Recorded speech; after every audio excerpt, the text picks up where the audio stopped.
Kita semua melihat tatanan ekonomi dunia saat ini sangat tidak adil, gap pembangunan semakin lebar, rakyat miskin dan kelaparan semakin bertambah, dan situasi seperti ini tidak boleh dibiarkan. Hey, did you just hear that? Visi Hukum di sini dengan saya Adnan Topanusodo dan narasumber utama kita Ayub Kadria, dosen Fakultas Hukum Universitas Pamulang,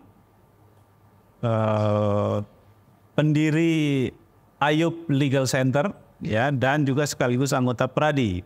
Hari ini kita akan membicarakan satu isu yang sangat serius karena menjadi penyakit tahunan di Indonesia, akan tetapi tidak banyak orang yang mengkritisi.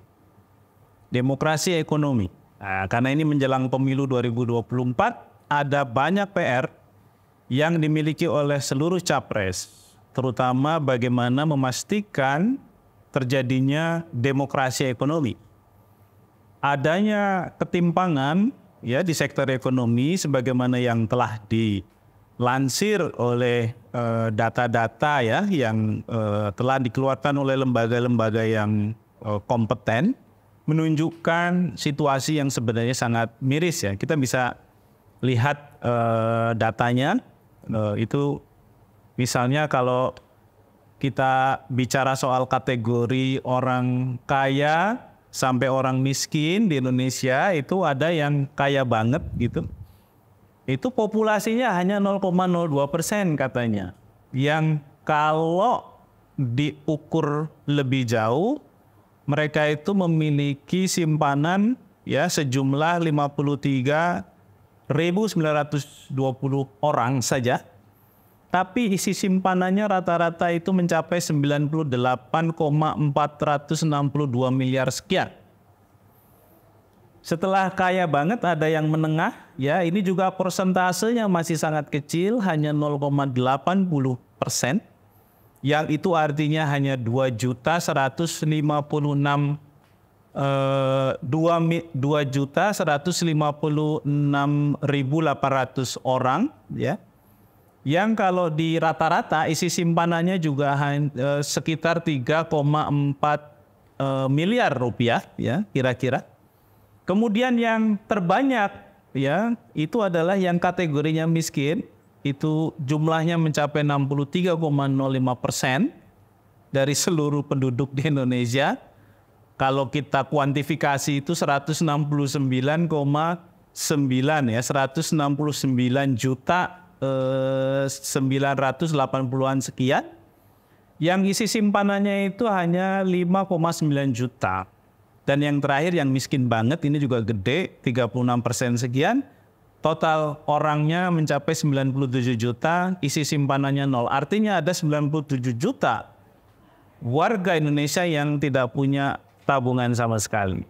Bang Ayub, siap. Demokrasi ekonomi, kita menghadapi situasi orang teriak oligarki. Politik kita juga katanya dikuasai oleh para oligark. Mereka sebenarnya tidak ada di tampuk kekuasaan formal, tapi kemudian mengendalikan kebijakan-kebijakan publik di Indonesia yang kemudian melahirkan ya tadi situasi ketimpangan yang sangat serius. Kita menikmati sekali berita orang terkaya di Indonesia. Setiap berapa periode kan selalu dilansir dan rasanya tidak ada yang berubah. Ya, meskipun ya pemerintahnya berganti setiap tahun. Ada catatan, Bang Ayub? Siap. Sebenarnya apa sih masalahnya oligarki ini? Kan kita selalu ditawarkan di berbagai media, kita dimunculkan cerita tentang, negara kita sedang diancam atau sedang demokrasi kita sedang terancam oleh pengaturan berdemokrasi kita oleh para oligark. Tapi seberapa berbahaya si oligarki ini terhadap tatanan hukum negara? Itu yang kemudian tidak kita coba pernah sadari. Kita selalu menggaungkan, bahaya oligark. Apa bahayanya sebenarnya? Salah satu bahayanya di bidang hukum. Kemunduran demokrasi Amerika dan ketimpangan ekonomi Amerika misalnya, kalau kita mau perbandingkan dengan Indonesia, tidak terjadi dalam 1 hari, tidak terjadi dalam 1 tahun, 2 tahun. Tapi terjadi dalam proses yang panjang.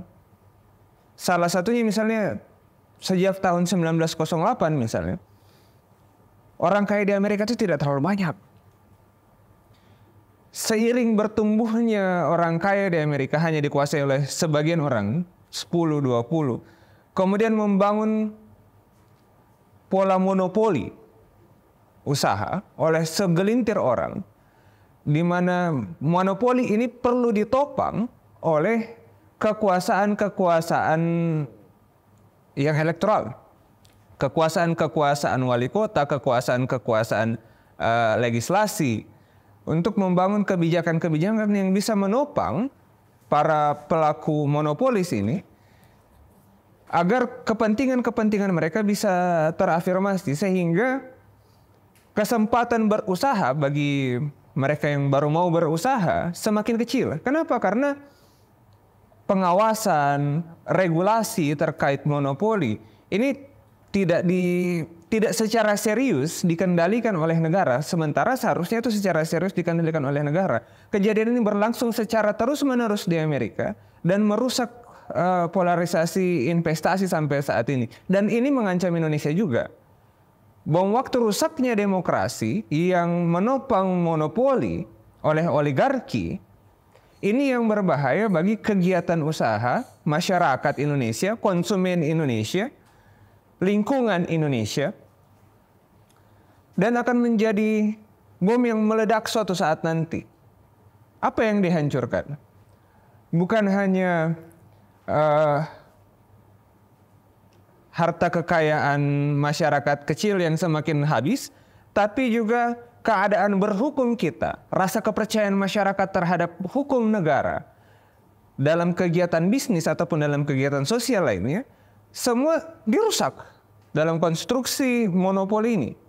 Sehingga membiarkan monopoli ini, membiarkan oligarki ini terus menggerogoti bangsa, sama saja membiarkan seperti Amerika di masa lampau yang membiarkan bom waktunya terus berdetak dan meledak di satu titik. Kita tinggal tunggu Amerika meledak sekarang. Apakah sama dengan Indonesia? Kita akan lihat nanti. Bang Ayub, Indonesia itu kan katanya menganut asas atau prinsip ekonomi kerakyatan. Siap. Tapi kalau kita rujuk lagi ke data tadi, itu kan nggak diterjemahkan ke realitas kehidupan ekonomi ya. Siap. Yang terjadi justru adanya konsentrasi modal pada segelintir orang yang karena kekuatan kapitalnya itu, maka negara menjadi justru takluk gitu ya. Takluk, ciri-ciri takluknya negara oleh kekuatan kapital itu kan ada pada regulasinya, kebijakannya. Sehingga kemudian monopoli dianggap sebagai sesuatu yang boleh dilakukan.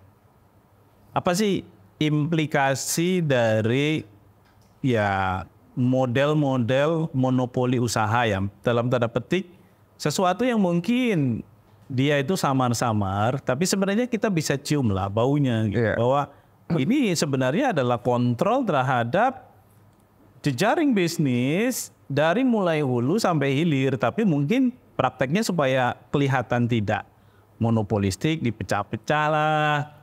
Ada pemain A, ada pemain B, ada pemain C, tapi nanti BO-nya itu kan satu. Ya, beneficial ownership-nya satu. Nah ini apa resiko buruk ya bagi sebuah negara yang mengklaim kita itu adalah negara demokrasi, demokrasi ekonominya kita bangun, ekonomi kerakyatannya itu menjadi asas atau prinsip dalam membangun negara kita. Siap.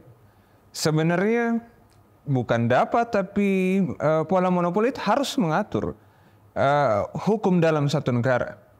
Utamanya hukum bisnis, mulai dari perizinan sampai tata laksana kegiatan usaha sampai distribusi ke konsumen, itu semua harus terkontrol oleh pola-pola yang monopolistik ini. Satu itu. Tapi untuk Indonesia, prinsip dasarnya kenapa harus dilindungi? Kenapa kita harus melindungi diri, melindungi Indonesia atau khususnya hukum Indonesia dari oligarki ini? Prinsip dasarnya adalah cita atau visinya hukum Indonesia ada di pembukaan Undang-Undang Dasar melindungi segenap bangsa Indonesia. Lalu kemudian dijawantahkan di Konstitusi Indonesia adalah negara hukum. Sehingga perlindungan itu salah satunya adalah melalui perlindungan hukum itu sendiri. Sistem hukum. Perlindungan sistem hukum oleh negara. Nah, perlindungan sistem hukum oleh negara baik bagi pelaku bisnis ataupun bagi konsumen masyarakat. Dari perkembangan Amerika misalnya kita bisa lihat bahwa semakin rusaknya demokrasi, maka akan semakin menguatkan pola monopolistik.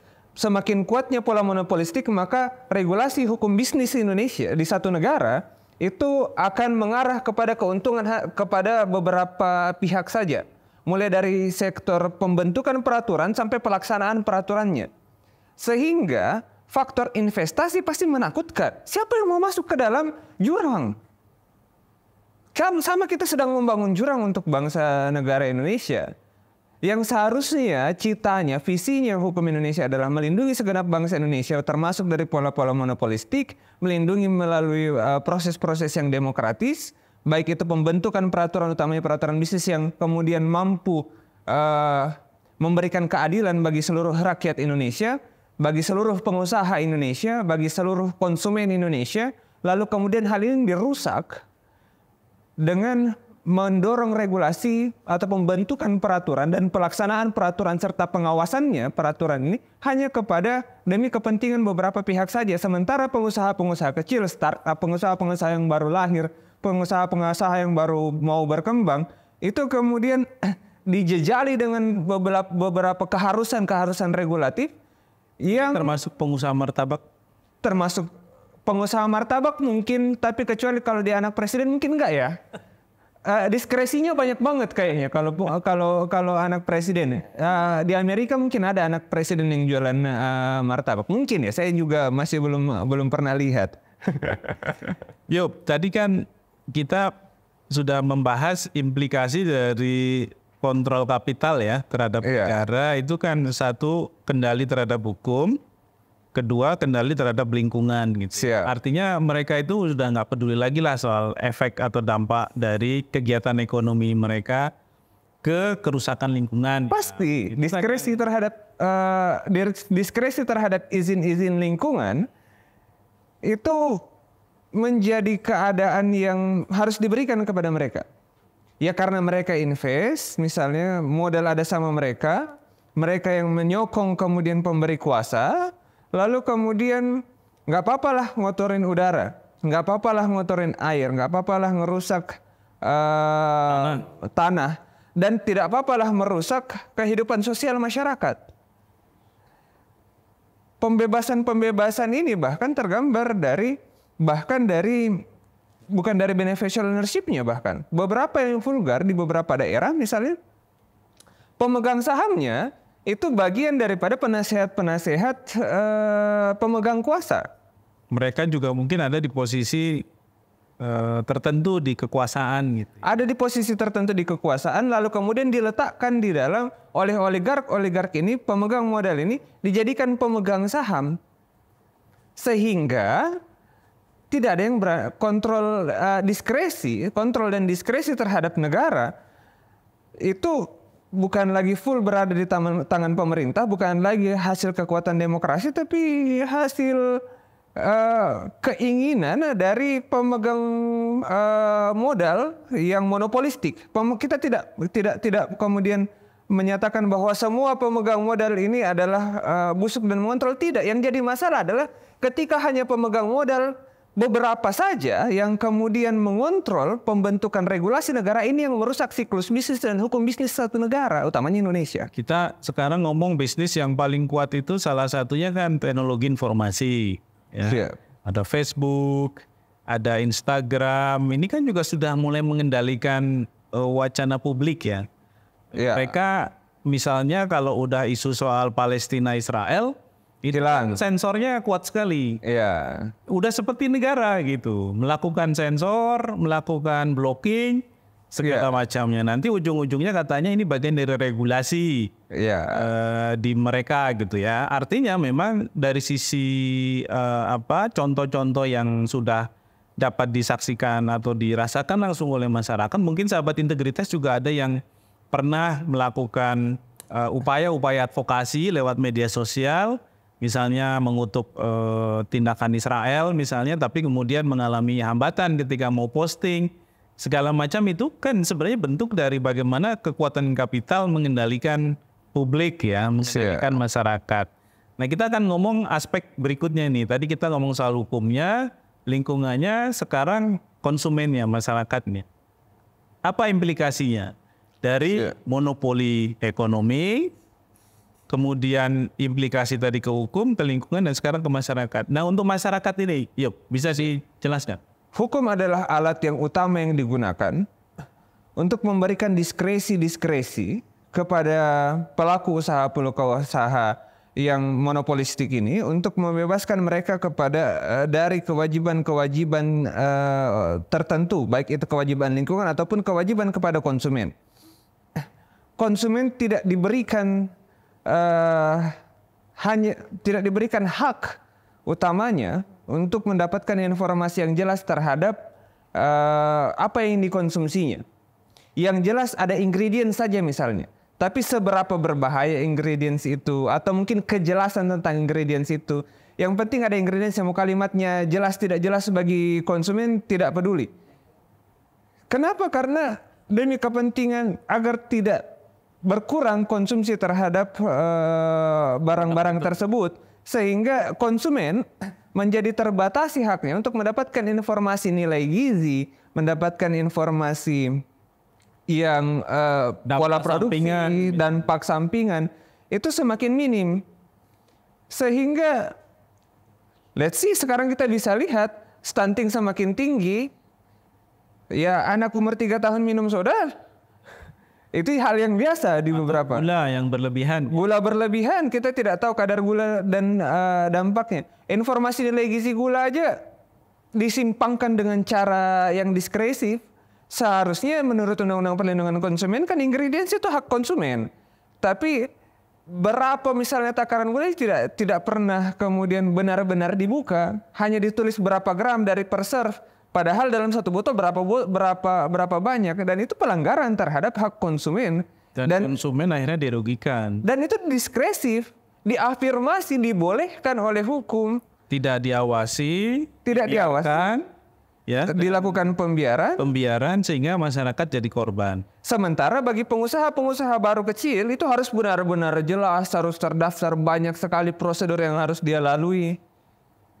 Ini juga termasuk misalnya implikasi sebuah kapital yang beroperasi gitu ya, investasi yang beroperasi di suatu tempat yang itu mencemari lingkungan. Termasuk seperti yang ditangani oleh Ayub ya di Tangerang, itu kan jelas sekali bagaimana masyarakat terdampak ya dari operasi sebuah industri pengolahan limbah. Industri pengolahan limbah yang akhirnya justru dari proses itu, dari operasi perusahaan itu, masyarakat sekitar terkena dampak langsung yang sangat membahayakan kesehatan mereka. Tapi kita akan bahas bagaimana advokasinya itu di sesi visi hukum berikutnya. Tapi itu yang paling penting, bahwa diskresi yang diberikan oleh pemberi kuasa kepada pemegang modal yang monopolistik dalam konteks oligark, karena mereka pemegang kuasa disokong oleh pemegang modal yang monopolistik ini, kemudian merusak tatanan sosial dalam kegiatan konsumen, merusak generasi masa depan kita, dan merusak lingkungan kita. Pembebasan ini terjadi karena kita membiarkan pola-pola demokrasi yang hanya dikontrol oleh sebagian pemilik modal. Karena masyarakat acuh terhadap seberapa penting kemudian memilih pemimpin yang bijak dan baik serta adil di kedepan hari. Seberapa penting kemudian melakukan pengecekan terhadap calon pemimpin ini. Sehingga sejauh mana kebijakan yang bisa timbul dalam sektor ekonomi yang bisa merusak atau bahkan memperbaharui, merubah menjadi lebih baik sebuah negara, utamanya Indonesia. Tidak bisa dibiarkan bom waktu ini. Masyarakat harus mulai membuka mata. Urusan hukum bukan hanya urusan ketok palu di gedung DPR, tapi juga dipengaruhi oleh faktor-faktor lain, utamanya faktor-faktor ekonomi dan keadilannya. Oke, Yub. Terima kasih untuk insight-nya kali ini, sahabat integritas. Dari diskusi tadi, mungkin ya kita bisa men-challenge para capres terhadap men-challenge mereka untuk tahu seberapa mereka punya komitmen melindungi konstitusi. Karena tadi Ayub sudah menjelaskan salah satu yang diatur di dalam konstitusi kita sebagai kewajiban negara adalah melindungi segenap warga atau bangsa Indonesia. Dan akan tetapi dalam prakteknya kita tahu monopoli menguat, lahirnya ketimpangan ekonomi yang sangat besar, ya, pencemaran lingkungan yang terjadi di berbagai tempat, adanya pembiaran terhadap perilaku itu secara terus-menerus dan sistemik. Ini berarti kita harus uji lagi ya mereka-mereka para capres, jangan hanya ngomong soal visi misi yang ada di depan mata, tapi bagaimana mereka mampu menjaga konstitusi kita, konstitusi bangsa ini, sehingga kita bisa punya harapan bahwa ke depan praktek-praktek semacam itu sudah mulai bisa dikendalikan, bisa dibatasi, dan tentu harapannya distribusi akses ekonomi juga semakin merata, terciptalah kehidupan masyarakat yang lebih sejahtera. Amin. Jangan lupa subscribe channel kami, klik tombol lonceng supaya sahabat integritas terus terupdate ya dengan diskusi-diskusi kita. Like juga dan berikan komen supaya kami juga bisa merespon apapun yang menjadi catatan, analisis ataupun feedback ya dari para sahabat integritas semua. Visi hukum berhenti di sini, kita akan ketemu lagi di lain waktu. Sampai jumpa.